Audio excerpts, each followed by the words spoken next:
up because I think I can stream on like multiple platforms, which would be super, super cool.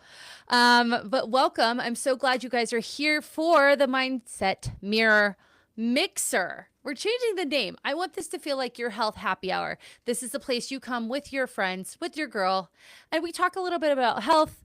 We chat a little bit about life and we get to know each other. So I am so glad you guys are here today. What we are talking about today is a topic that is very misunderstood. And honestly, what I'm going to share with you is just a little dabble of what we know about metabolism.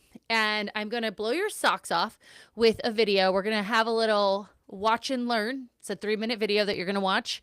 And we're going to have some quizzes. So make sure those fingertips are stretched and ready. Welcome back to the show.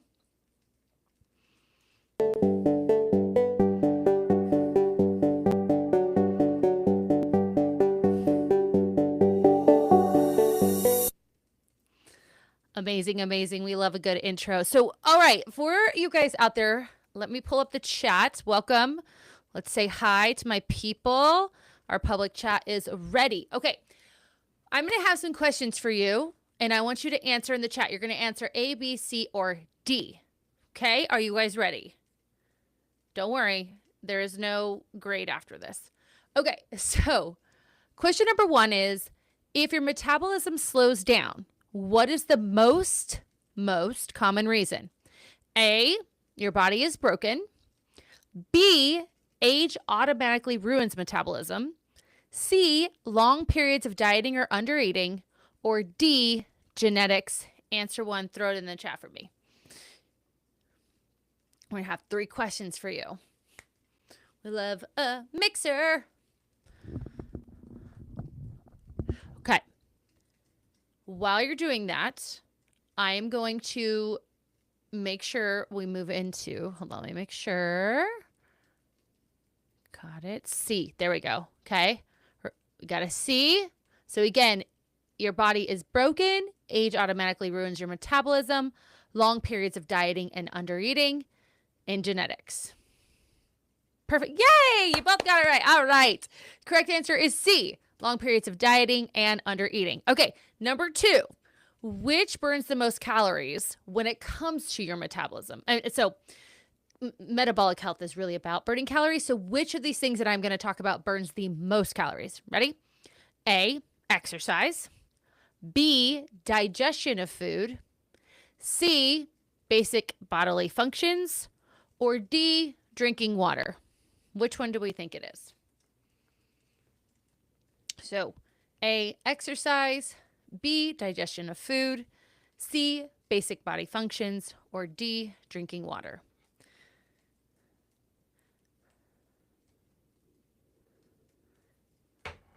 Which burns the most calories?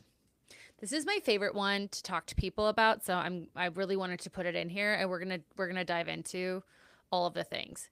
So, yep, okay, C.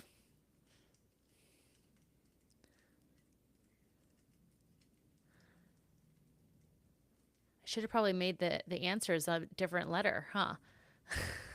Let me see here. Yep. Oh, okay. Oh, we changed it to D. Okay. Wait 1 more second. I think there's a lag between like when I ask a question and what you guys hear, so I'm gonna have to figure that out. But the answer is okay. We have a D or an A. The answer is C. You had it right the first time. Basic bodily functions, which I'm going to get into. And then last but not least, last question for you, but we're going to come back to questions later. What habits can lower your metabolism over time? This one's kind of an easy one because we already kind of answered it. A, strength training. B, chronic dieting. C, eating enough protein. Or D, not sleeping well.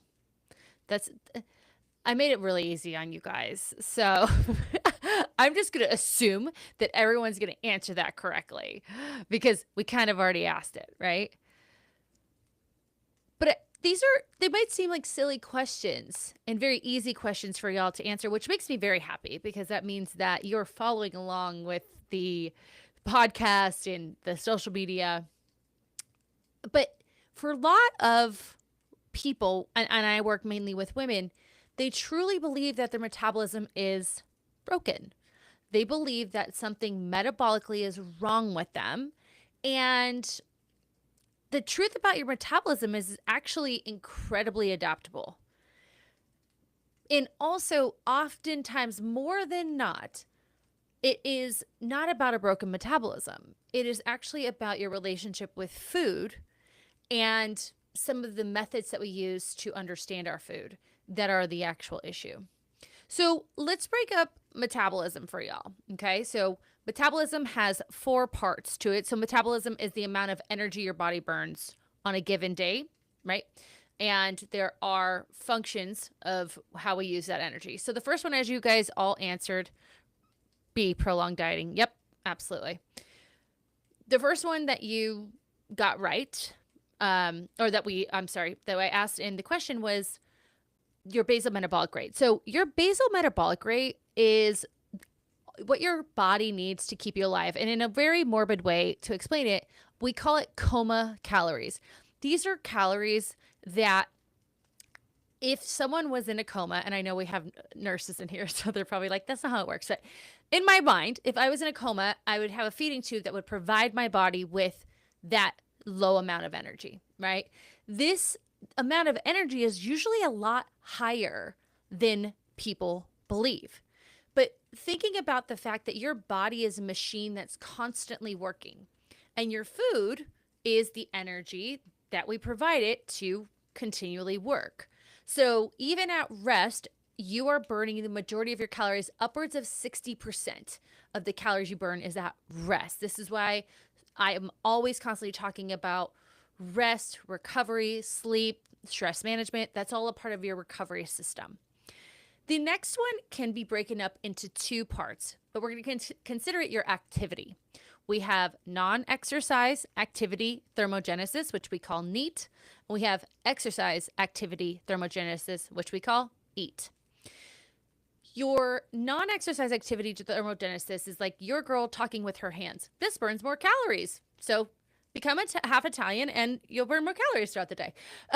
It's your steps. It's clearing out the laundry, folding the laundry, hanging up the laundry. Well, I did that today. So I actually, when I'm doing some of these tasks, I really am trying to prolong them so that I'm getting a lot of movement out of them. But your NEAT is non-exercise activity thermogenesis, and it equates for about 20% of your calories burned in a day. Whereas your EAT, which most people think exercise is where we burn all of our calories, it's only about 5 to 10%. The reason why is most of the time, even if you have a watch that says you burned all of these calories, it's usually for about an hour of your day. Now, strength training, after we strength train, there is a period afterwards where we are burning more calories, but it's not this crazy amount that we think. Whereas when we're doing cardio, it might say we burned a ton of calories during that 30-minute session, but then our body is like, okay, we're done.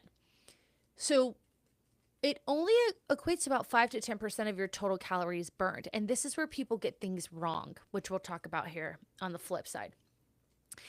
The other thing I want you to realize is when we do some of these more strenuous activities, our body will compensate for that strenuous activity and make us kind of, have you ever, let me know in the chat, have you guys ever done I remember doing an F45 Saturday class that was an hour long, and I was an idiot at the time and I was doing 2 in a row. And then the rest of the day I felt like a sloth.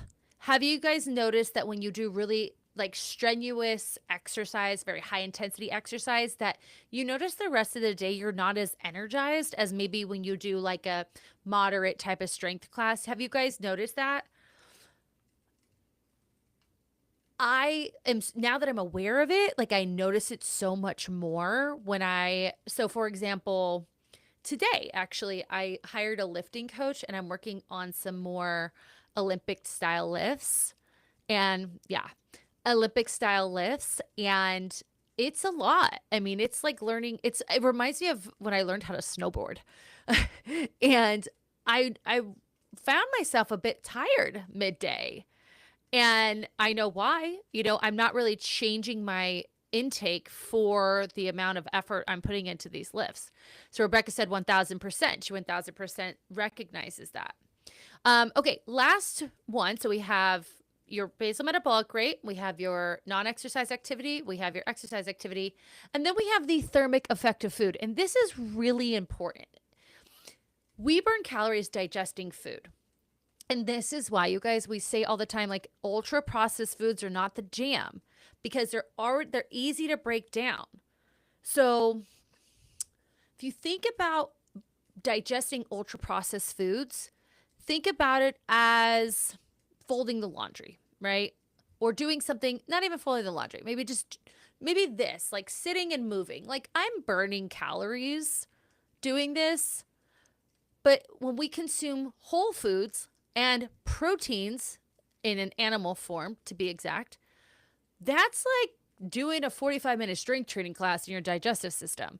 It takes that's not exactly how it works, but I hope you understand the example. It takes the body a lot longer and a more energy to break down whole food sources. It obviously makes sense. So even when we're choosing foods, when we can choose foods that are in their whole state, it takes our bodies longer to break it down, which means we will be fuller longer because it takes longer to break it down. So those are the 4 ways that we burn energy. And I want you to understand, like, metabolism is not a fixed number. It adapts, and it's going to adapt based on the amount of food you eat, right? So we have our maintenance, which is we're eating we're consuming energy, amount of energy in as we're exerting out. That's where we don't lose or gain weight. Well, weight always fluctuates, but I'm saying we're not steadily seeing an increase in weight or a decrease in weight. We're just staying within this range of weight that you will know what your range is. My range is roughly about 3 pounds, but it can go up to 5. I stepped on the scale on Monday and it was 4 pounds up, and then it went back down on Tuesday. And that's why in my program, if someone feels comfortable weighing, we weigh every single day of the week at the same time and take an average, because we have such big shifts in our hormones. Then if we bring in more energy than we're consuming, then we put ourselves in a surplus, and surplus can be positive. And then, of course, if we eat less energy than we're consuming, we can put ourselves in a deficit. So food intake affects our metabolism, and movement affects your metabolism.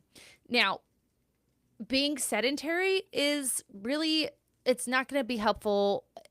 You can still lose weight being sedentary, but it's going to take a lot longer. So the more that we can move, the better that we help our overall total daily energy expenditure, which is basically those 4 things, the resting metabolism, your eat, your NEAT, and the thermic effect of food, your TEF. That obviously it'll affect our increase in that area. The amount of muscle you have on your body does increase your metabolism. Now, there's a lot of controversy around this, because there are people who say, if you put on 10 pounds of muscle, it's only like 60 extra calories burned. However, I have seen it myself where I might put 5 to 10 pounds on someone, and now they're eating 500 more calories and maintaining their weight. Okay? Because muscle is it's such a wonderful thing for many reasons, but it helps. It allows, the more muscle you have, the more we can shovel glucose into it and use that glucose for lifting and energy. Muscle is highly metabolically charged. It requires a lot of energy to keep around, whereas fat or adipose tissue is not. So muscle stress does affect your metabolism, because we also want to think that our metabolism is there to keep us alive, right? To burn energy, to hold on to energy. And if we're really in a stressed state, our body doesn't feel comfortable kind of releasing that energy. So it will store more than when we're in a non-stress state. And sleep. Listen, stress and sleep are going to just release a ton of hormones and release them in ways that are completely off balanced, that can also affect our metabolism. So we've touched on this. I want to ask you guys, which of those, like, when it comes to building muscle, when it comes to consistent food intake, when it comes to movement, stress management, and sleep, which do you struggle with the most? Which do you feel like that's really the area that if I could just tweak it a little bit and be consistent with it, I feel like I'd have a little bit more of an edge. I'm really interested on the masses of where we're all at. While you guys are putting that in, I want to talk about where we fail, which we've already talked about. Chronic dieting is it's literally, number one, I have to say to everyone that we were all put in the position to chronically diet. The industry today is not in alignment with the proper research around how to lose weight and keep it off. So what do? We lose weight, we gain it. We lose weight, we gain it. We lose weight, we gain it. And chronic dieting actually affects your fat cells. It affects your energy input. Energy output, excuse me. It can make us lose motivation, right? Because we don't like to feel like a failure. And again, like I said, years of eating too little for so long, your body's going to start to adapt. It's going to start being like, yo, you're not feeding me. So I'm just going to hold on to some of my storage because I don't know when I'm going to get my next meal. There's so many things that chronic dieting and restrictive eating due to our metabolism and really, again, our relationship with food. Because the other thing with restrictive eating is you'll start obsessing over food. Know this whole food noise concept? You will start obsessing over food if you don't eat. And when you get in front of that food, I think I said this before, when you get in front of that food, your leptin, your fullness hormone, it'll kind of be prolonged. It won't be released when it normally should be because your body's like, get as much of this food in as possible. So then what do you say to yourself? I don't feel like I have control over food. Yeah. So coming back to the question, you guys said that building muscle would be the biggest challenge and consistent food intake. Yet, and honestly, those two are, if we had a group of 200 women, that would actually that, and maybe stress would be the biggest thing. I can't tell you how many clients struggle with food timing. And I just had this conversation with a client yesterday in her check-in. I said, you know, I know what you do because I used to do this. I believe in my mind, I have false confidence that when I open up my emails, that I'm going to remember to eat after that. No, I'm not. And not my emails wouldn't be for me if I start messaging clients or I start working on a project. Like if I'm hungry or I know I'm going to be hungry soon, I have to stop myself from doing a task because I know my ass will get just down the rabbit hole of that task. And now it's 2 hours later. That happened the other day. I came into this office and I had to pee. And I was like, oh, let me do this first. 2 hours later, I'm rushing to the bathroom, you know? So food intake and muscle building, which we'll get into. But the thing about muscle building is it requires two very important things in order for it to happen, which I'm going to talk to you guys about. And for a lot of group fitness classes, even a lot of influencers out there who are just throwing these workouts up, even Peloton, I know. They've gotten better about it. Like I saw that Rebecca Kennedy was doing like an 8-week series. And I believe it's the same workouts each week. Right? And then you can track your progress.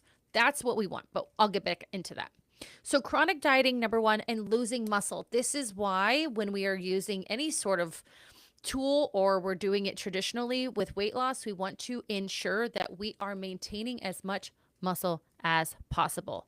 Muscle burns more calories than fat, right? Extreme dieting in any way without strength training or doing it properly, that's very important. You're actually going to put yourself in a metabolically less healthy place. That didn't sound right coming out of my mouth, but you're metabolically worse off than when you started. You may be skinnier, but metabolically, you're if not the same or worse than where you were prior. And then, like we talked about, not moving as much, right? If we're not moving, then we're not having as much output. So duh, that makes sense.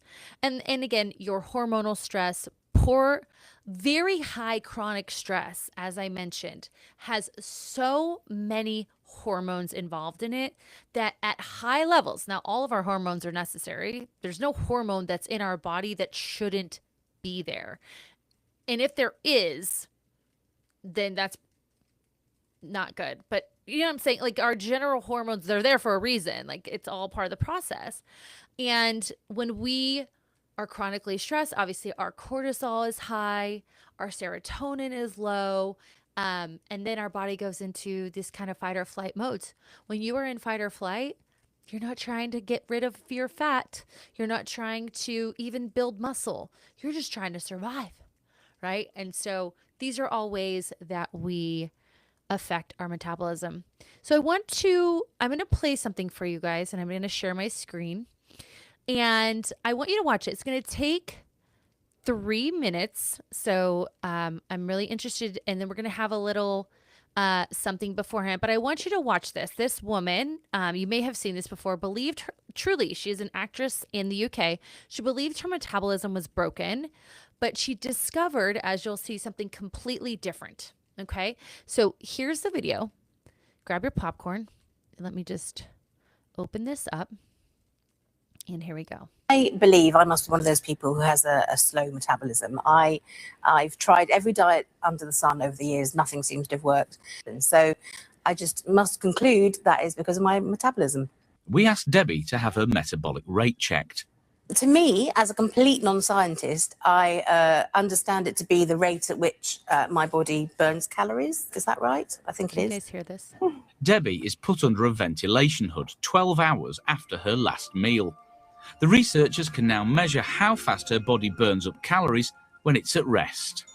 And I looked at the data from today's experiment. It's almost spot on what the predicted, what it should be. What it should be. So I haven't got a slow metabolism. No. So I can't even blame it on that anymore. No, I'm afraid not. I'm normal, which is good to hear in one way, but not in another. I carried around this myth all my life that I might have something called a slow metabolism. It sounded so romantic, and clearly that's not the case for me. And for many large people, it's just not true. We're normal. Debbie agreed to keep a food diary and record all the food she ate over a 9-day period. The first 4 days with a video camera at the end of each day, and the second 5 days with a written food diary immediately after each meal. The idea is to find out if Debbie's eating more than the 2,000 calories a day recommended for the average woman of her age and height. But we're also going to spy on Debbie remotely. She's agreed to drink this special water, known as doubly labelled water. It's ingenious as it contains special isotope markers. By analysing her urine every day, scientists can work out not only how many calories Debbie burns, but remarkably, how many calories she has actually eaten. Done. Hello, it's day one. This morning we had a massive fruit salad like Every night, Debbie must record on video what she's eaten during the day. Morning we had fruit salad. On day 5, Debbie switches to a written diary. Instead of waiting to the end of the day, she must write down everything she eats immediately after every meal. At the end of the 9 days, her food diary, video diary and urine samples are all sent to the Medical Research Council in Cambridge. By examining her urine, it's possible to calculate not only how many calories Debbie's burned in activity, but also how many calories she's actually eaten. In her diaries, Debbie records eating well under 2,000 calories a day. When you did your diary on the video for us, about 1,100 calories. That's how many you've recorded that you've eaten. Oh, bloody hell, yeah, okay. But remember that doubly labelled water. It reveals that Debbie, in fact, ate 3,000 calories a day. That's nearly 2/3 of all her calories Debbie either didn't realise she was eating or had forgotten. Now, we then gave Debbie a written diary because research shows this can help us to be more thorough. But the results show she still forgot to record 43% of what she'd eaten. I underreported. Wow. Wow, that's quite shocking, isn't it? All right. What is happening? Hold on. What is that noise? Ah! I have no idea what that was. Okay. So, what we saw there was that Debbie, she believed she was doing everything, right? Thought she ate 1,200 calories in a day and couldn't understand why she wasn't losing weight. When she had her metabolic rate tested in the laboratory, they said, no, actually, your metabolic rate is exactly where it needs to be. So she didn't have a slow metabolism. So then they looked at how many calories she consumed and what she reported versus what actually happened. And as you could see, she was drastically underreporting and eating about 3,000 calories a day. Now, for Debbie, 3,000 calories a day is probably about,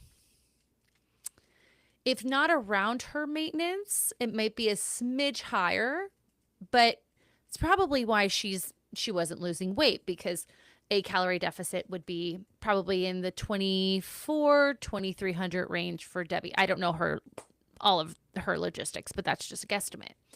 So of course she wasn't losing weight because she wasn't in a calorie deficit. And so I see this a lot. And I think we talked about this in the GLP-1 live stream, that the reason why GLP-1s have been so successful at the end of the day is they turn off the reward center of the brain and they keep people in a calorie deficit. There is no other way to lose weight. I don't care what anyone says. That is the law of thermodynamics. It's like the law of gravity. However, there are a lot of variables involved, and y'all know that I understand those variables as someone who specializes in food and body obsession. However, if we've learned anything from GLP-1s is it keeps us in a true calorie deficit. The other thing that I notice with individuals is when they get sick and they're not going out, they're really not going out to eat. They're not picking at food. They kind of eat. And I always make sure my clients, when they're sick, are eating enough, because that basal metabolic rate, that resting metabolism, is higher. But they'll lose weight, and not just water weight. They will lose weight. I had a client sick for like 10 days and they lost like 2 pounds. And I said to them, you're eating enough. I make sure they stay hydrated. They were not working out. I said, this is an indication that when you're out and about, we're consuming more calories than we're tracking. So this is very, very common. And I want to open this up to you guys to questions. I had another quiz for you, just reflection questions, really, so you can answer yes or no for this. But, have you been in that place where you feel like you're doing everything right, the scale isn't moving? Yes or no? I know for me, when I turned 41, when I turned 40, I did a photo shoot, and I was really active at the time because I was snowboarding like 3 days a week for every weekend, plus working out. So I was very, very active. And I did the same exact diet plan the next year, and my weight was not budging. And it was really just an output issue, because I wasn't being I was just not as active, really. But yes, you said that is something that you guys have experienced. My next question is, during that time, were you tracking your food at least for 7 days? Yes or no? I want you to understand that I think tracking food can be seen as a very performative metric, especially if you have a coach. It can be like, I've got to show them that I did it perfectly. I hit the goal. That mentality is going to keep you stuck. It's going to keep you from permanently maintaining your weight loss. Whereas what I like to look at tracking food as is education and learning yourself. Yeah. Learning first and foremost what portion sizes are, because y'all know what I'm going to say. Peanut butter, creamer. Your girl loves coffee in her creamer. I one day was like, I should probably put this on the scale. This was recently, like within the past year. And I was like, holy shit, I am consuming 100 calories of creamer a day. 100 calories of creamer. I take 2 cups of coffee. So I had to cut it down to 50. Still love my creamer, right? But tracking your food is, number one, very educational, just because portion sizes are not as big as we think they are. Tracking food also helps you understand what foods keep you fuller longer. It helps you get in enough of your micronutrients and your macronutrients. And over time, tracking food can be an assist to attuned eating down the line. But there's also, things that for some people tracking food can be really overwhelming. But again, how are you holding the idea of tracking food? Are you thinking of it as like a punishing, overwhelming, like I have to do this thing? Or are we looking at it just like we use a calculator to calculate? Do we use calculators anymore? Calculate our bills. We use tracking to calculate our intake, right? And learn our intake. Okay. So, next, the bites of food. Yes, correct. My best friend just texted me. I just ran 3.25 miles. Who am I? She should be running and watching this live stream. Okay.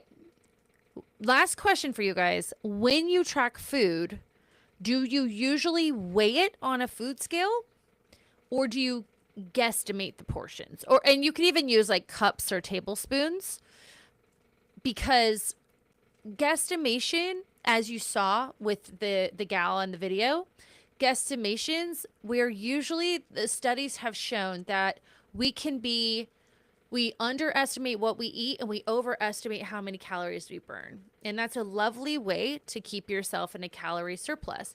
Another lovely way to keep yourself in a calorie surplus is to assume what you burn on your Apple Watch is what, if you eat underneath that number, that you're going to lose weight. Don't do that. You should calculate using averages.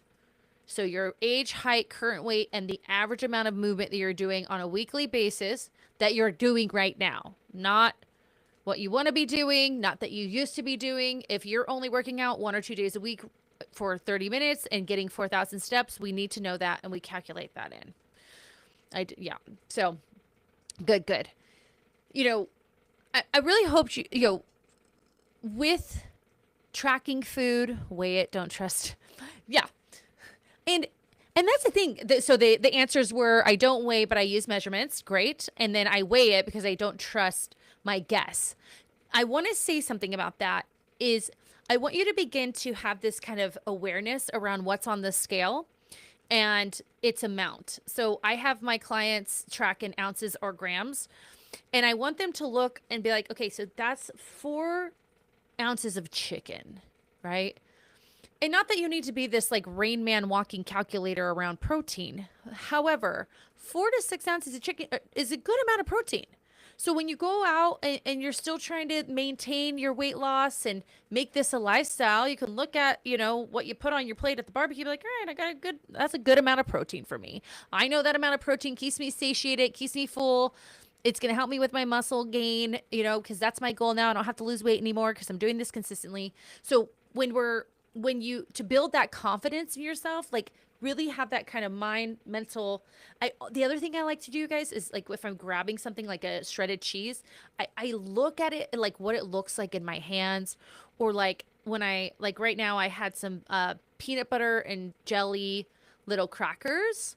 I was really, my client talked about peanut butter and jelly on Tuesday, and I've been craving peanut butter and jelly since. So I tried to make a peanut butter and jelly yogurt bowl, and that was a fail. So I was like, just have the crackers. Anyways, like looking at the amount in the little bowl that I put it in. So just do that. And just be aware, that underestimating is it's a very real issue. And just by being able to understand, your consumption and learn it for yourself, This is something you need to know about your body. And then from there, once you understand where you're at, you can, like I say all the time, make small tweaks to your food if your goal is weight loss, right? So if I said this to a client earlier today, I said, you know, she's at maintenance right now, and she had a bowl of pasta bolognese last night. I said, perfect. You know, your weight stayed steady. You felt really good. You had no guilt afterwards. That's what we want. When we go into a traditional fat loss phase, I say all we do is we leave maybe a third left in the bowl. That's it, right?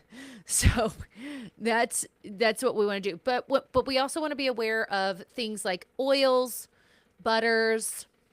When we're eating meals out, they're a lot higher than what you think they are. I have a full-blown drive with restaurants menus that are restaurants nutrition facts. I have a drive, and it's all organized by type of food, and my clients are like, you mean to tell me that was 1,600 calories? I'm like, yes.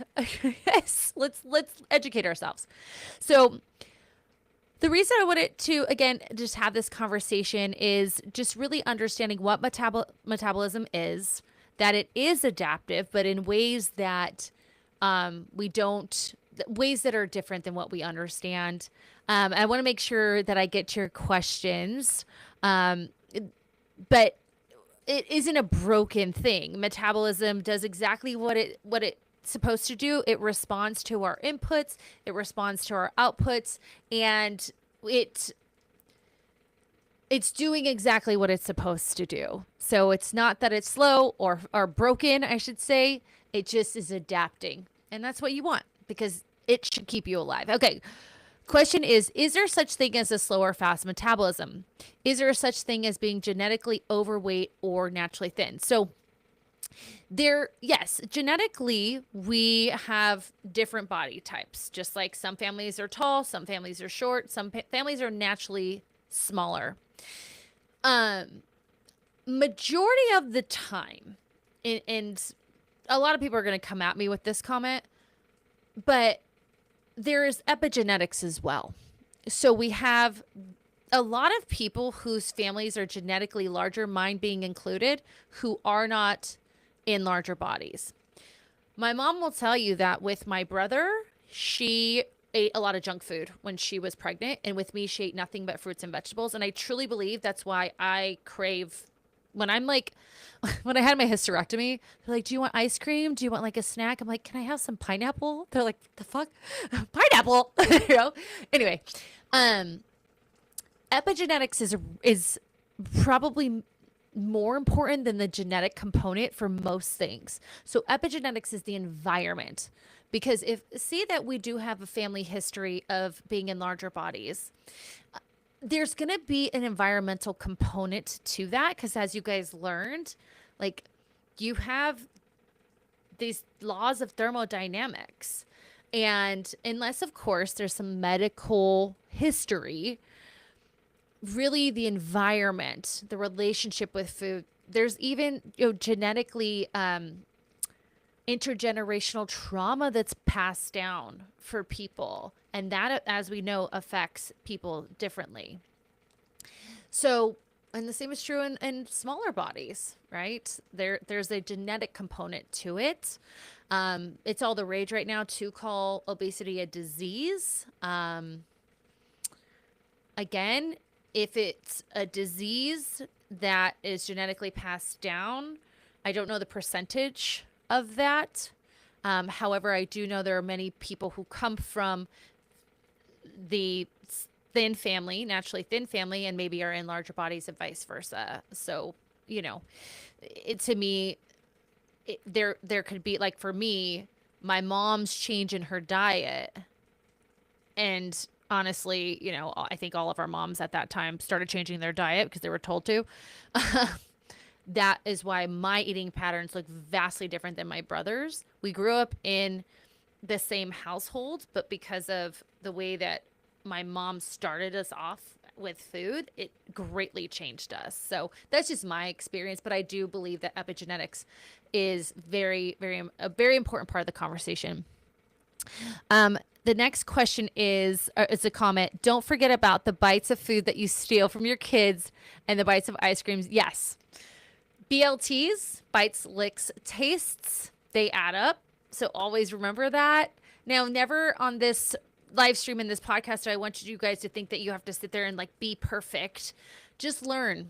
Like, you know, I do catch myself taking the last of the PBJ or the goldfish. I don't know, it's always those two.